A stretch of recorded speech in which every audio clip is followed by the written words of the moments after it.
mahasiswa-mahasiswa yang sudah tergabung dalam mata kuliah data mining pada semester ini. Nah, pada mata kuliah data mining ini sepanjang satu semester ke depan ada beberapa materi atau pokok bahasan atau topik yang akan kita bahas sampai di akhir semester.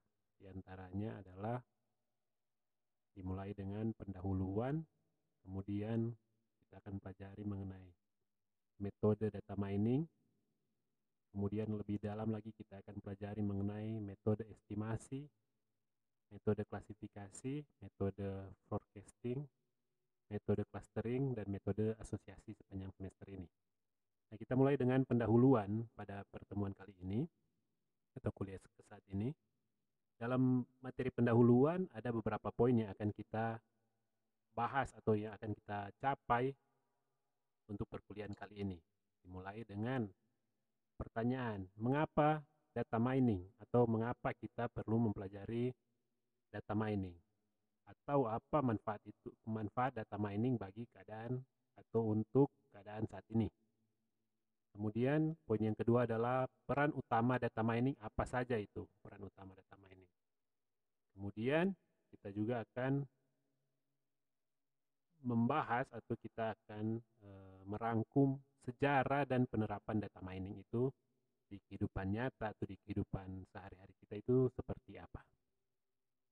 Dimulai dengan mengapa kita perlu mempelajari data mining. Nah, seperti kita lihat di keadaan saat ini yang semuanya itu sudah bekerja melalui internet atau internet sudah menjadi salah satu kebutuhan, bisa dikatakan sebagai kebutuhan primer di kehidupan kita sehari-hari, karena melalui internet kita bisa bermedia sosial, mendapatkan informasi, atau untuk mahasiswa itu berkuliah dan lain sebagainya. Kegiatan akademik, pekerjaan malahan sudah banyak yang memerlukan konektivitas internet saat ini.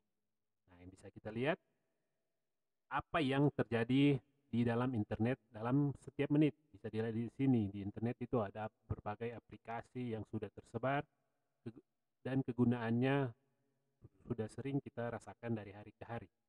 Mulai dari YouTube, aplikasi untuk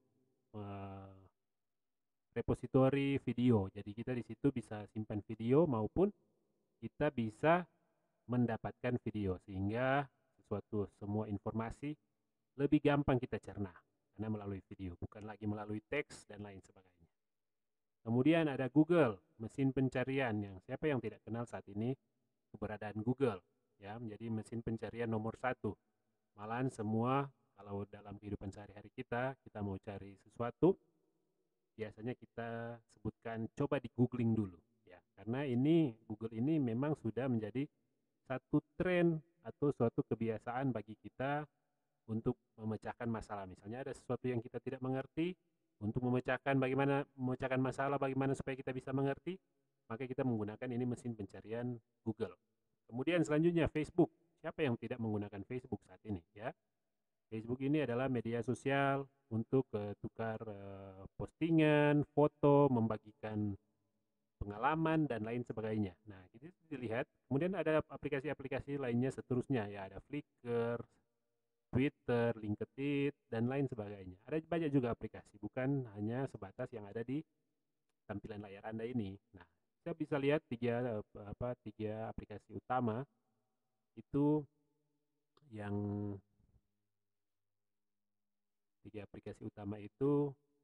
nah ini bisa lihat. Kalau YouTube ini apa ya?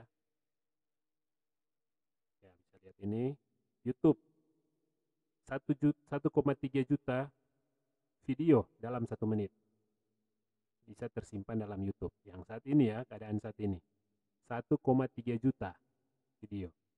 Kemudian lamanya itu durasi ini banyaknya itu 1,3 juta. Kemudian lamanya durasi video yang tersimpan dalam YouTube dalam setiap menitnya itu 30 jam video ya, yang diupload untuk setiap menitnya. Ini setiap menit ya, setiap menit. Kemudian kalau di Google ada 2 juta lebih 2 juta lebih search query atau pencarian, aktivitas pencarian dalam setiap menitnya. Ya, banyak sekali itu 2 juta itu. Kemudian ada kalau di Facebook ada 277.000 aktivitas login yang terjadi di Facebook untuk setiap menitnya. Jadi di tiap menit itu ada 277.000 kali orang login di Facebook. Kemudian ada 6 juta Facebook view untuk setiap menitnya. Jadi di satu ketika kita menggunakan Facebook, kita scroll dari postingan awal sampai postingan kesekian, itu terhitung ada 6 juta postingan yang kita view dalam 1 menit yang terjadi di seluruh dunia ini. Ya, ini ditarik dari server YouTube. Begitu juga dengan aplikasi-aplikasi lainnya. Tidak kalah itu besarnya atau kuantitas atau lamanya atau penggunaan dari aplikasi-aplikasi ini di media sosial, ya. Kemudian selanjutnya, kalau bisa dilihat di gambar yang di samping kanan itu adalah penggunaan atau banyaknya data yang terjadi di aplikasi-aplikasi selama dalam waktu 1 detik, dalam sepersekian detik, dalam waktu 1 detik. Ya, bisa dilihat di sini ada aplikasi YouTube 72 jam view. 72 jam view kalau dijumlahkan seluruh dunia dalam 1 detik ini ada 72 jam view yang terjadi dalam 1 detik. Facebook bisa dilihat di sini ada diagramnya, ada 41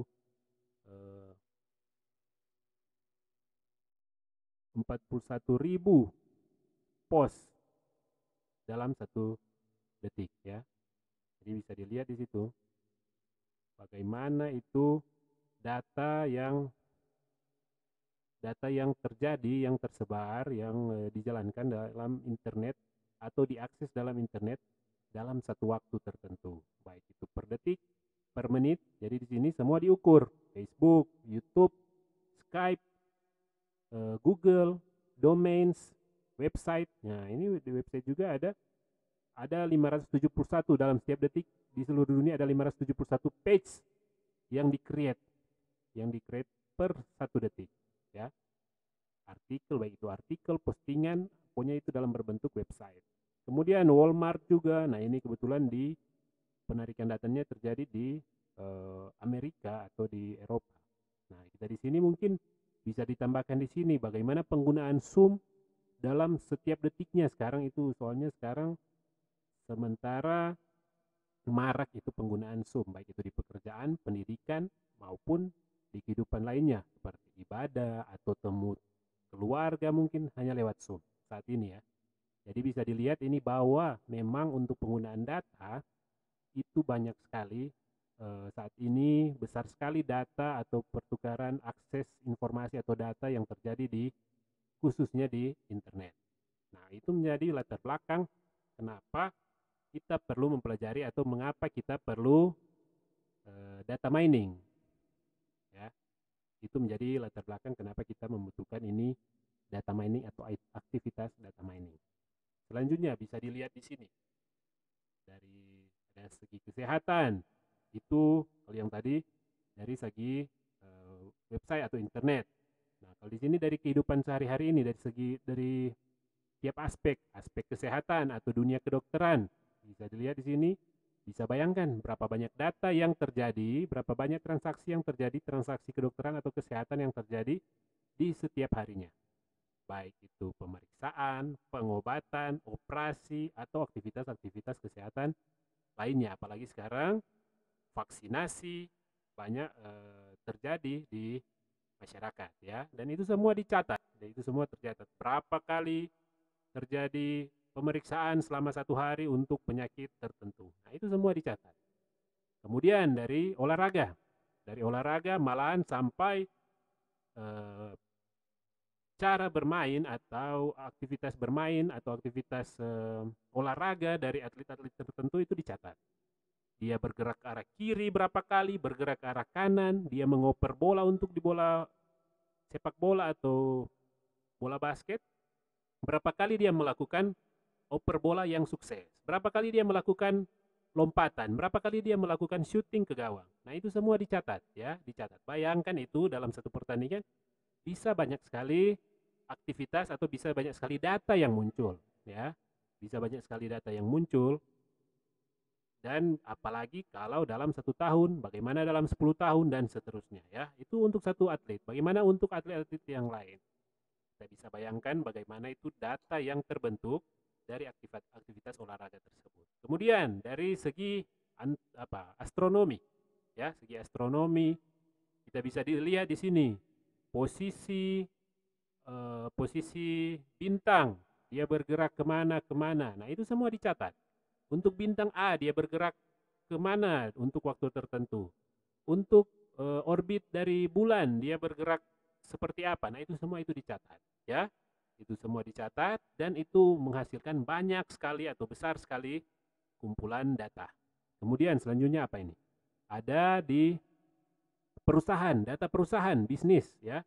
Bisa dilihat di sini, data pegawai dicatat, data keuangan dicatat, data produksi dicatat, operasional, pegudangan, dan lain sebagainya. Semua ini itu dicatat. Bayangkan itu dalam satu perusahaan bisa menghasilkan banyak sekali data. Contohnya perusahaan sekarang yang banyak sekali menghasilkan data, misalnya perusahaan transportasi online, Gojek atau Grab.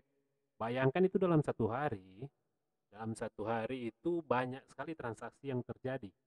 Bukan cuma transaksi online, transaksi transportasi online, malahan sampai pemesanan eh, pemesanan makanan ataupun pembelian-pembelian lain seperti pulsa dan lain sebagainya ya. Jadi banyak sekali data yang terbentuk. Nah, itu yang menjadi latar belakang. Dan terakhir ada data keuangan. Data keuangan ini baik pergerakan mata uang, valuta asing, pergerakan cryptocurrency, pergerakan harga emas dan lain sebagainya ya. Jadi ini hal-hal seperti ini baru 5 aspek yang saya kemukakan bagaimana itu data terbentuk sudah banyak sekali. Bagaimana dengan aspek-aspek yang lain? Pertanian, perkebunan, perikanan ya. Apalagi yang lain? Belum teknologi informasi seperti apa datanya. Nah, ini data-data yang sangat besar ini yang terjadi selama ini setiap harinya yang muncul itu yang melatar belakangi kenapa kita perlu mempelajari data mining ya. Di sini produksi dan pertumbuhan data dengan jumlah dan ukuran yang sangat besar. Jadi itu ada ekonomi ya, seperti tadi saya sudah jelaskan. Olahraga ya sudah dicontohkan. Finansial itu yang mengenai pertumbuhan atau pergerakan mata uang dan lain sebagainya, saham dan lain. Kesehatan juga. Kemudian pemerintahan. Nah, pemerintahan juga tidak lepas dengan pergerakan data ya. Data jumlah penduduk, data kendaraan, semua dicatat. Bayangkan itu dalam satu waktu seperti apa banyaknya data itu Anda bisa bayangkan. Kemudian ada astronomi, ada data mengenai cuaca ya. Data cuaca di hari ini dengan kondisi seperti ini itu semua dicatat. Dan ada itu data-datanya itu ada semua ya. Sumber daya manusia itu semua dicatat. Kemudian pendidikan ya, Anda sekarang yang sementara melaksanakan pendidikan semua dicatat, ada datanya baik itu hasil studi, rencana studi Anda atau nilai Anda atau performance Anda itu semua dicatat sehingga terbentuk besar sekali itu data. Data yang terbentuk itu sangat sangat sangat besar. Kemudian ada sumber daya energi. Itu sumber daya energi, minyak, hasil bumi dan lain sebagainya itu semua dicatat.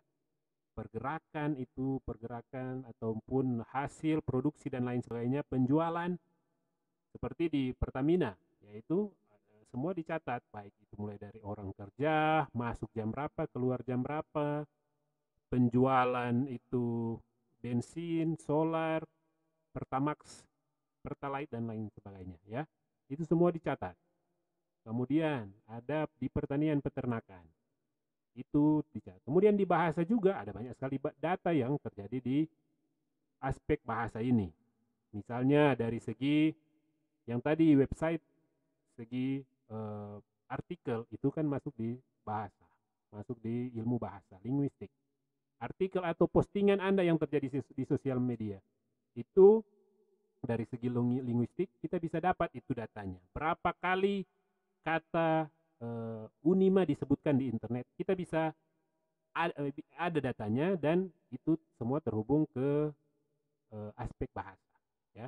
Berapa kali nama atau kata Manado muncul di internet, atau muncul di satu website tertentu, atau muncul di website tertentu diakses oleh negara tertentu. Itu ada datanya semua, ya. Bisa dapat itu datanya tentunya dengan menggunakan teknik-teknik informatika yang ada, ya. Jadi semua datanya. Hukum, ya. Hukum juga ada. Berapa kali terjadi pelanggaran Anda selama mengendarai kendaraan, itu bisa juga dicatat. Apalagi di negara-negara berkembang, sampai Anda aktivitas Anda di perjalanan itu semua dicatat. Kemudian di teknologi informasi, ya, tidak lupa di teknologi informasi. Berapa banyak website yang ada, itu yang tadi saya sudah kemukakan mengenai ini apa yang terjadi di internet. Itu salah satu contoh bagaimana itu data berkembang di dunia teknologi informasi dan lain-lain. Ada banyak sekali aspek yang kita bisa ketemukan bagaimana itu aspek-aspek itu menghasilkan data yang sangat besar, ya. Kemudian produksi dan pertumbuhan data masih sama, ini di bagian astronomi hanya contoh saja. Nah, di tahun 2000 di New Mexico ada sebuah survei atau penelitian yang dilakukan oleh Sloan Digital Sky. Nah, di situ ya, survei yang mereka hasilkan ternyata terjadi atau terdapat 140 terabyte kelebihan 140 terabyte. Maksudnya ini data ini sudah terlalu banyak selama 10 tahun. Jadi selama 10 tahun ada data yang transaksi data atau data itu diakses atau data itu terbentuk sebanyak 140 terabyte. Itu 10 tahun hanya untuk satu perusahaan yang bergerak di bidang astronomi. Itu Sloan Digital Sky. 140 terabyte. Kita bisa lihat di sini satuan data dimulai dengan kilobyte. Ini mungkin sudah familiar bagi Anda. Kilobyte, megabyte, ya. Gigabyte. Bisa lihat di gadget-gadget kita memorinya berapa banyak, ya. Bayangkan ini 140 terabyte. Hanya dalam 10 tahun 140 terabyte. Itu 140 terabyte itu 10 pangkat 12 byte. 10 pangkat 12 byte. Sebanyak apa itu, ya? Selama 10 tahun hanya data astronomi itu bisa terbentuk 140 terabyte. Kemudian dari Large Synoptic Survey Telescope. Nah, di Chili, dilaksanakan di Chili tahun 2016, itu hanya dalam waktu 5 hari itu bisa terbentuk 140 terabyte. Ini bisa bayangkan ini pertumbuhan datanya seperti apa. Ini yang dilakukan oleh Digital Sky dalam 10 tahun itu 140 terabyte. Nah, di tahun 2016, ini 2000 ya, ini tahun 2000. Nah, di tahun 2016 itu hanya dalam 5 hari itu 140 terabyte yang tadinya dia hasilkan dalam 10 tahun, ini hanya dalam 5 hari so bisa terbentuk 140 terabyte. Jadi bayangkan itu pertumbuhan data saat ini seperti apa, Anda bisa bayangkan itu. Jadi yang awalnya ini hanya penggambaran saja, awalnya itu 10 tahun, dibutuhkan waktu 10 tahun untuk menghasilkan data 140 terabyte. Nah, sekarang di tahun 2016 itu 140 terabyte hanya dalam 5 hari. Belum lagi sekarang yang tahun 2020-an ini, 2020, 2021 dan seterusnya. Bisa bayangkan itu data yang bertambah itu mungkin sudah 10 kali atau 20 kali atau 30 kali dari ini hanya dalam waktu 5 hari. Ya, jadi seperti itu. Jadi itu menjadi latar belakang pertumbuhan data, itu menjadi latar belakang kenapa kita perlu mempelajari ini data mining. Ya. Kemudian di mobile electronic market sama 7 byte smartphone 7 billion smartphone yang di subscriptions in 2015. Jadi 7 billion, ya. Nah, kemudian ini web social network ini Google proses 100 petabyte. Ini petabyte, mungkin belum pernah dengar juga, ada teman-teman juga yang belum pernah dengar atau belum pernah lihat itu ada device yang ukurannya petabyte seperti ini, ada enggak? Ya, kita belum tahu, ya. Belum, saya sendiri saja belum melihat, ya, yang seperti ini. Dari terabyte kemudian petabyte. Ini berarti 1 petabyte ini berarti 1000 terabyte. 1 petabyte sama dengan 1000 terabyte. Bayangkan ini 100 petabyte ya. 100 petabyte per hari ya. Ada 3 juta server yang bergerak untuk Google ini. Google memproses data pencarian dan lain sebagainya. Kan ada layanan Google ini ada banyak sekali. Google Search Engine, Google Maps, Google apa lagi yang banyak. Email dan lain sebagainya. Kemudian Facebook 300 petabyte data user per hari. 300 petabyte yang tersimpan. 300 petabyte. Bayangkan itu kalau Anda punya komputer bisa memproses ini 300 petabyte dalam 1 hari. Apakah mampu seperti itu? Nah, ini bisa kita bayangkan berapa banyak server atau berapa banyak komputer yang mereka gunakan, server komputer yang mereka gunakan untuk memproses ini. Sedangkan kita saja, rasa-rasa saja 5 GB 10 menit seringkali tidak cukup untuk transfer saja itu. Belum lagi kalau bergerak di internet. Download 5 GB 10 menit mungkin kurang ya. Kurang waktunya maksudnya. Jadi itu bisa bayangkan. Kemudian YouTube memiliki storage mereka, ini storage 1000 petabyte video storage. 1000 petabyte video storage ya. Jadi bisa lihat nih video storage yang mereka gunakan ini 1000 petabyte. Bayangkan berapa banyak video yang terjadi dengan latar belakang yang tadi. Berapa banyak per detik, berapa banyak per menit. Untuk itu mereka menggunakan ini device atau infrastruktur yang besar juga.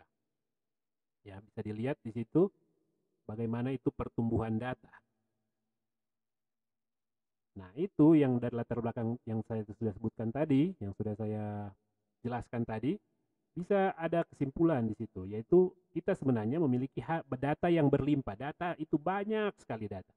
Tapi dari data-data yang ada kita belum bisa menggunakan itu untuk menghasilkan sebuah pengetahuan, atau bisa dikatakan kita masih miskin pengetahuan. Atau dengan kata lain dari John Naisbitt dan Megatrends, penelitian yang dilakukan tahun 1988 itu disebutkan we are drowning in data but starving for knowledge ya. Jadi harta itu banyak bukan harta, data itu banyak sekali, tapi kita lapar atau kita miskin atas pengetahuan. Jadi data banyak tapi sayang sekali kita tidak bisa gunakan data-data itu untuk menjadi sebuah pengetahuan. Itu menjadi latar belakang kenapa kita menggunakan ini, atau kenapa kita mempelajari, atau kenapa kita melakukan aktivitas data mining ya. Nah, seperti kita tahu data ini perlu kita olah untuk menjadi pengetahuan. Jadi bisa lihat ini data yang sudah disebutkan tadi data banyak sekali. Nah, bagaimana dia menjadi sebuah pengetahuan, knowledge ya, yang disebutkan tadi, ini ada statement data berlimpah tapi miskin pengetahuan. Datanya ini berlimpah tapi knowledge-nya ini masih sedikit, karena proses dari data diproses menjadi sebuah knowledge itu diperlukan. Makanya untuk saat ini kita perlu untuk mempelajari itu data mining ya. Dengan pengetahuan tersebut, dengan pengetahuan yang kita dapati ini, kenapa kita menggunakan pengetahuan ini?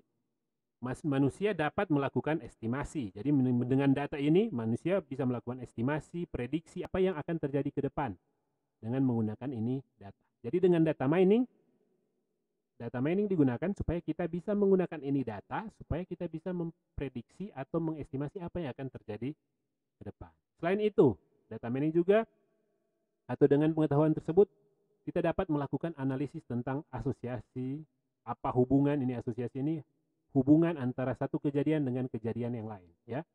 Apa hubungannya? Korelasi, apa pengaruhnya kegiatan ini atau aktivitas ini dengan aktivitas yang satunya lagi ya. Dan pengelompokan antar data dan atribut.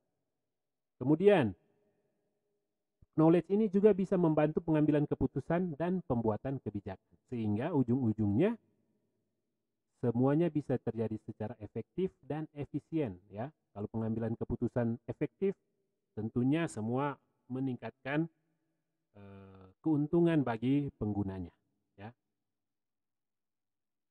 Kemudian kita bisa lihat di sini bagaimana itu data menjadi informasi, menjadi knowledge. Nah, ada juga salah satu di ini ada bagian value yang kalau ini data dan knowledge dan informasi ini piramidanya mengarah ke atas, maksudnya datanya banyak, informasi akan terbentuk itu makin ke atas makin kecil, ya.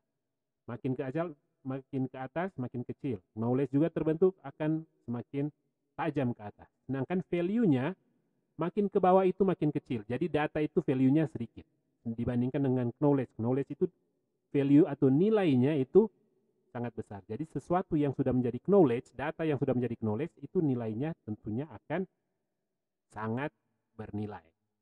Sangat tinggi nilainya. Ujung-ujungnya ini bisa melakukan estimasi, bisa melakukan analisis dan lain sebagainya, dan tentunya membantu pengambilan keputusan dan pembuatan kebijakan, ujung-ujungnya untuk meningkatkan keuntungan, ya, lebih efektif dan efisien. Kemudian apa hubungannya ini data, informasi, pengetahuan, dan wisdom atau kebijakan, ya. Jadi ini contoh ada data kehadiran pegawai. Nanti kita lihat contohnya seperti apa ini data, informasi, dan pengetahuan. Dan ini wisdom ini. Bisa dilihat di sini. Contohnya ada data kehadiran pegawai. Misalnya untuk data pegawai 1103 tanggal 2 bulan 12 tahun 2004, datangnya jam 7.20, pulangnya 15.40. Dan ada beberapa data di sini, 2, 4, 6 data, ya. Dan seterusnya ada data kehadiran, contohnya seperti ini. Data kehadiran. Kemudian informasi, jadi bisa di sini datanya data kehadiran pegawai. Kemudian informasi. Informasi yaitu bisa didapatkan jadi informasi akumulasi bulanan kehadiran pegawai. Jadi setelah data tadi ada, kita rekap ini kehadiran ini, ketika kita rekap hasilnya seperti tabel ini. NIP 1103 masuknya 22 kali dalam satu bulan, 22 kali. Alpha tidak pernah, cuti tidak pernah, sakit telat tidak pernah, ya. NIP 1142 masuk 18 kali, alpha 2 kali, sakit 2 kali, dan seterusnya, ya. Bisa kita dapatkan. Ini dari rekap. Nah, ini sudah menjadi informasi. Informasinya, oh yang NIP 1103 ini enggak pernah alpha. Itu sudah menjadi sebuah informasi. Oh NIP yang 1180 ini sakitnya 12. Nah, itu sudah menjadi dalam satu bulan, ya. Dalam bulan Desember misalnya, tahun 2004. Itu 12. Berarti itu sebuah informasi. Kemudian, setelah kita menjadi informasi, setelah data itu kita bentuk menjadi informasi, kita bisa lihat pola atau knowledge di situ. Pola kebiasaan kehadiran mingguan pegawai. Polanya seperti ini. Terlambat di Senin ada 7 kali, di Jumat ada 5 kali. Jadi bisa lihat ini kolom Senin dan Jumat. Setelah kita lihat, yang paling banyak terjadi hal yang tidak normal itu ada di hari Senin dan hari Jumat, ya. Sering terlambat, izin, alpha. Sedangkan di hari lain hanya biasa-biasa saja, 01, 02, dan seterusnya. Dan di hari Jumat juga ada 5, 8, 4, pulang cepat 8 kali, izin 4 kali, alpha 2 kali. Ya.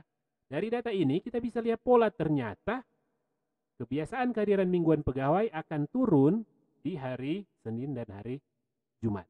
Itu sudah menjadi sebuah pengetahuan. Jadi dari data yang tadi, data absensi menjadi informasi. Kita lihat informasi yang tadi dari rekapan, dan di pengetahuannya kita bisa dapat bahwa di hari Senin dan hari Jumat ini pegawai ini turun kehadirannya. Kemudian wisdom atau kebijakan yang diambil atau pengambilan keputusan memutuskan bahwa penataan jam kerja karyawan khusus untuk hari Senin dan hari Jumat. Jadi biasanya dimulai jam berapa? Jam 7.30, biasanya mulai jam 7.30, ini dirubah untuk hari Senin dan hari Jumat supaya tingkat kehadiran itu meningkat, ya. Kemudian akhirnya dari kebijakan itu, kebijakan diatur ulang, jam kerja harus diatur ulang, sehingga muncul peraturan jam kerja untuk hari Senin dimulai jam 10.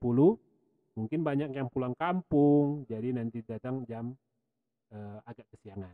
Kemudian hari Jumat diakhiri jam 2 siang karena mungkin akan banyak yang akan pulang lebih cepat di hari Jumat. Sehingga sisa jam kerja dikompensasi ke hari lain. Mungkin di hari lain ketambahan setengah jam, 10 menit, atau 1 jam, dan lain sebagainya. Yang penting itu jam kerja untuk 1 minggu itu terisi sama seperti keadaan sebelumnya. Misalnya 40 jam, berarti harus dibagi, dialokasikan dalam satu minggu itu 40 jam. Jadi itu bisa kita lihat peran bagaimana kita memproses sebuah data menjadi sebuah informasi, kemudian dijadikan sebuah pengetahuan, kemudian dari pengetahuan itu kita ambil wisdomnya, kebijakannya seperti apa. Jadi bisa dilihat itu penggunaan data itu. Nah, sehingga kalau kita inputkan atau kita buat sebuah piramida, itu data informasi pengenalan kebijakan bisa dilihat di sini. Data absensi pegawai. Informasinya rekap kehadiran pegawai. Polanya atau pengetahuannya ada pola kebiasaan datang pulang pegawai. Kemudian kebijakan bisa ambil kebijakan penataan jam kerja pegawai. Nah, masing-masing kasus memiliki penggambaran yang berbeda. Untuk ini kasus jam kerja pegawai. Jadi bisa dilihat di sini sehingga ujung-ujungnya kebijakan yang muncul meningkatkan efektivitas dan efisiensi dari perusahaan tersebut.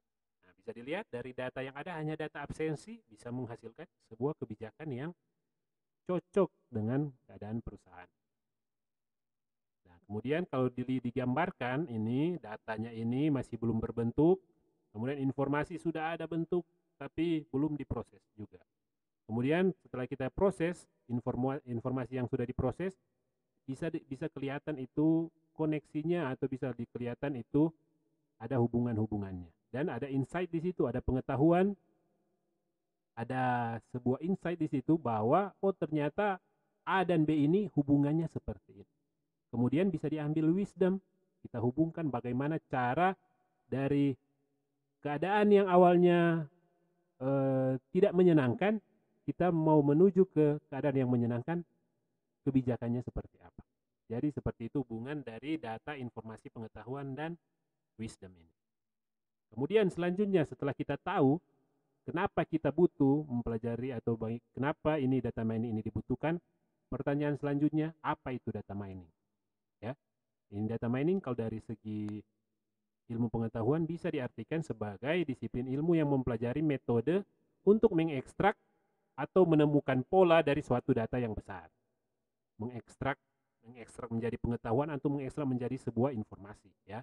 Kita lihat di gambar sini, ini ada analoginya. Ada sebuah mesin ini disebut dengan mesin data mining, datanya diinputkan, yang hasilnya itu akan menjadi text mining atau data mining. Ini sebuah mesin. Jadi ada pola atau ada aturan yang terjadi di dalam mesin ini tentunya, yaitu data mining, ya. Kemudian kalau menurut ahli itu, menurut Davis tahun 2004, secara sederhana data mining adalah penambangan, ya, atau penemuan informasi. Kemudian Pramudiono kurang lebih sama juga, data mining merupakan serangkaian proses untuk mencari nilai tambah dari suatu kumpulan data yang secara manual itu susah mau ditemukan. Jadi itu data mining ini bukan secara manual, ya, jadi secara teknologi informasi tentunya, tentu dengan menggunakan teknologi yang ada. Kemudian Santoso juga menyebutkan data mining sering juga disebut sebagai knowledge discovery in database. Bagaimana kita mendiscovery atau bagaimana kita mengeksplor pengetahuan yang ada di dalam database. Jadi sebelum kita melaksanakan data mining ini, datanya harus ada dulu, database-nya harus ada dulu, ya. KDD ini atau knowledge discovery in database ini adalah kegiatan yang meliputi ada pengumpulan di situ, pengumpulan data, pemakaian data historis untuk menemukan keteraturan atau pola, ya, kurang lebih sama. Kemudian Witten tahun 2005 dan Han tahun 2006 menyebutkan data mining kegiatan menemukan pola menarik dari data dalam jumlah besar. Data dapat disimpan dalam database, data warehouse, atau penyimpanan informasi lainnya. Jadi di sini inputnya ada, data, ya, infrastrukturnya ada, penyimpanan, dan outputnya ada, yaitu pola. Jadi seperti itu. Diproses dalam satu teknik, yaitu teknik data mining. Kemudian apa itu data mining? Selain itu, disiplin ilmu yang mempelajari metode untuk mengekstrak pengetahuan atau menemukan pola. Dan seperti gambar tadi yang sudah ditunjukkan, ya. Kemudian ekstraksi dari data ke pengetahuan, itu di situ ada data. Data itu seperti di mata kuliah database tentunya itu adalah fakta yang terekam dan masih belum mempunyai arti, ya, mempunyai arti atau makna, itu masih data.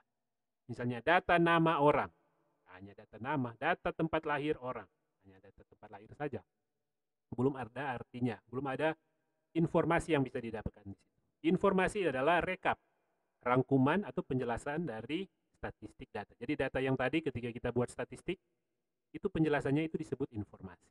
Kemudian pengetahuan dari statistik itu, kita dapat pola, dapat rumus atau aturan atau model yang muncul dari informasi dan data yang sudah terbentuk sebelumnya. Nama lain dari data mining sering juga disebut dengan yang tadi, knowledge discovery in database. Sering juga disebut dengan big data, sering juga disebut dengan business intelligence, knowledge extraction, pattern analysis, atau information harvesting. Semuanya itu sama, berbicara ujung-ujungnya sama, berbicara mengenai bagaimana kita menemukan sebuah pola atau sebuah informasi, sebuah pengetahuan dalam sebuah kumpulan data yang besar. Ya, makin besar itu data, makin besar dia informasi tentunya, makin akurat. Jadi seperti itu. Jadi KDD sama dengan data mining, sama dengan big data, sama dengan business intelligence, itu sama semua. Hanya hanya penamaannya saja. Mungkin di tahun 2000-an itu 2000 itu sering disebut dengan KDD. Sebelumnya itu sering disebut dengan data warehouse dan lain sebagainya. Nah, sekarang sementara booming itu disebut dengan big data. Sebelum ini tahun 2010 disebut dengan business intelligence atau data mining. Tapi ujungnya itu sama. Tujuannya itu sama.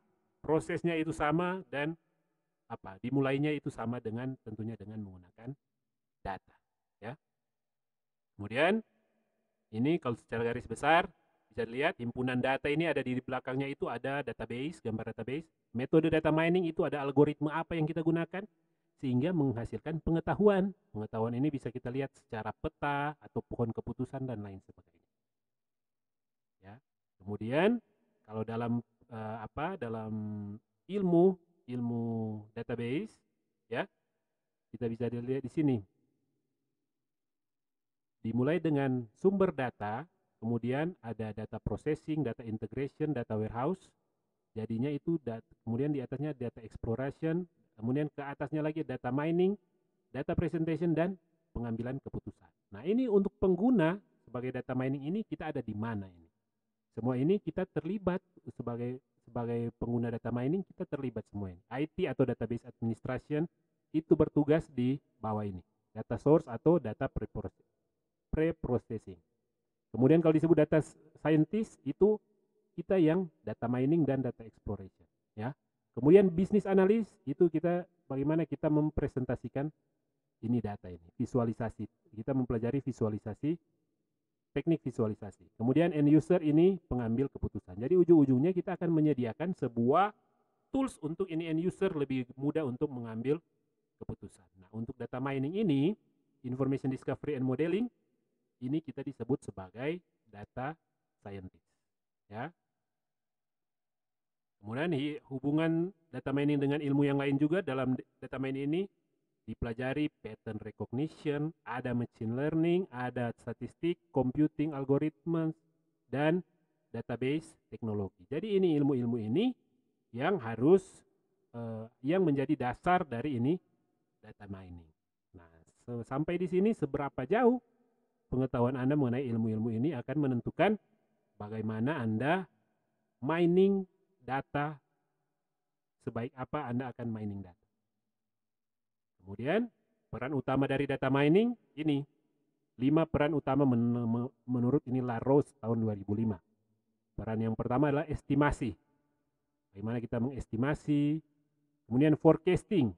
Ini forecasting ini meramal. Kalau estimasi ini dari data yang ada, ya kita akan lihat ke depannya apa yang dimaksud dengan estimasi, apa yang dimaksud dengan forecasting, dan seterusnya, ya.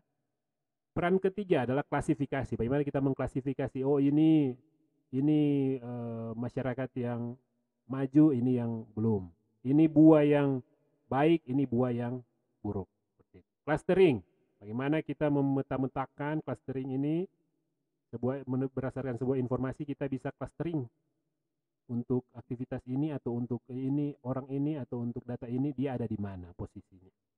Dan asosiasi, hubungan dari sebuah kejadian dengan kejadian yang lain. Kalau saya memberi aqua, berapa besar kemungkinan saya akan membeli roti. Nah, itu dipelajari dengan menggunakan teknik atau menggunakan teknik asosiasi yang menjadi peran utama dari data mining menurut Laros tahun 2005.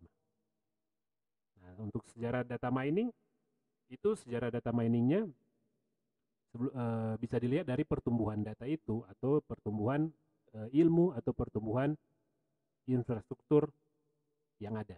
Sebelum tahun 1600 masih disebut dengan empirical science, ya.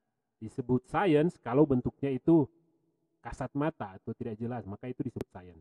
Tahun 1600 sampai 1950 disebut theoretical science. Disebut science kalau dibuktikan secara matematis. Bisa dibuktikan maka itu berarti science, atau bisa dieksperimenkan itu disebut science. 1950 sampai 1990 computational science. Seluruh disiplin ilmu bergerak ke komputasi. Ilmu kesehatan, ekonomi, sport, bisnis, semua itu ke komputasi. Semua bisa dikomputasi. Lahirnya banyak model komputasi. Ini 1990. Nah, di sini sudah mulai muncul, ya. Sudah mulai muncul ini data mining. Walaupun dasar-dasarnya ini dari empirical science dan theoretical science tentunya. Ada dasar-dasar untuk ini data mining ini dari empirical dan theoretical science. Dan di computational science ini sudah mulai muncul ini data mining. Dan 1990 sampai sekarang itu disebut data science. Data science. Nah, ini kultur manusia menghasilkan data yang besar, kemampuan komputer mengolah sudah lebih besar, datangnya data mining sebagai arus utama sains. Jadi seperti tsunami ini data yang muncul ketika di tahun 1990 sampai sekarang ini sangat-sangat besar. Sehingga disebut era data science.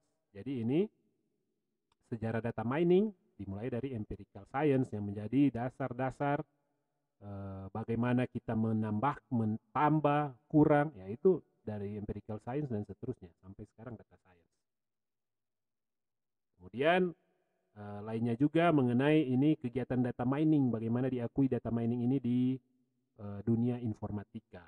Ya, di sini tahun 1989 ada workshop mengenai knowledge discovery database. Mulai ada workshop ya tahun 1989. Kemudian 1991 workshop juga knowledge discovery in database dilakukan di apa ini? Tahun 1991 dikemukakan oleh ini yang penulis-penulis ini Fayad, Piatetsky dan seterusnya mengenai data mining. Nah, 1995 sampai 1998 itu ada international conference. Nah, sudah mulai diakui ini data mining ini, sudah mulai ada international conference. Pertama cuma workshop biasa. Pelatihan. Kemudian sudah ada international conference karena penganut atau maksudnya scientist atau ilmuwan yang bergerak di data mining ini sudah mulai lebih banyak ya. Sehingga diadakan ini international conference knowledge discovery in database and data mining 1995 sampai 1998. Journal of Data Mining and Knowledge Discovery sudah mulai banyak jurnal-jurnal, penemuan sudah mulai banyak. Kemudian di tahun 98 ada conference, sudah lebih sering conference secara mendunia lagi. Kemudian sudah lebih banyak conference data mining 97, 2001, IEEE juga sudah ada ada bidang ilmu, sudah mengakui bidang ilmu ini data mining. Kemudian tahun 2007 sampai sekarang lebih banyak dimulai dari tahun 2007 yaitu transaction on KDD, ada ACM ini. Ini ACM juga, association ya, sudah diakui, sudah ada asosiasi mengenai ini data mining. Ya. Jadi itu kurang lebih sejarah dan perkembangan bagaimana itu data mining berkembang ilmunya sampai diakui di seluruh dunia secara keilmuan. Kemudian penerapan data mining itu dimulai dengan tentunya harus ada teknologinya, ya, teknologi. Kemudian ada metodenya, metode apa yang akan digunakan. Sehingga menjadi sebuah knowledge dan dari knowledge itu bisa menghasilkan keuntungan bisnis atau bisnis kompetitif. Ya, bisnisnya bisa bersaing. Keuntungan persaingan secara bisnis ya. Dimulai dengan ada teknologi dan ada metode. Jadi kurang lebih ini bagaimana data mining itu jika digambarkan penerapannya seperti ini. Teknologi ada, metode ada, knowledge-nya harus ada. Jadi jangan cuma ada data tapi kita tidak bisa olah, kita tidak bisa analisa itu data itu. Misalnya kalau penjualan turun, analisanya apa berarti? Ya, harus ada. Kita juga harus ada ilmunya. Kemudian penerapan data mining.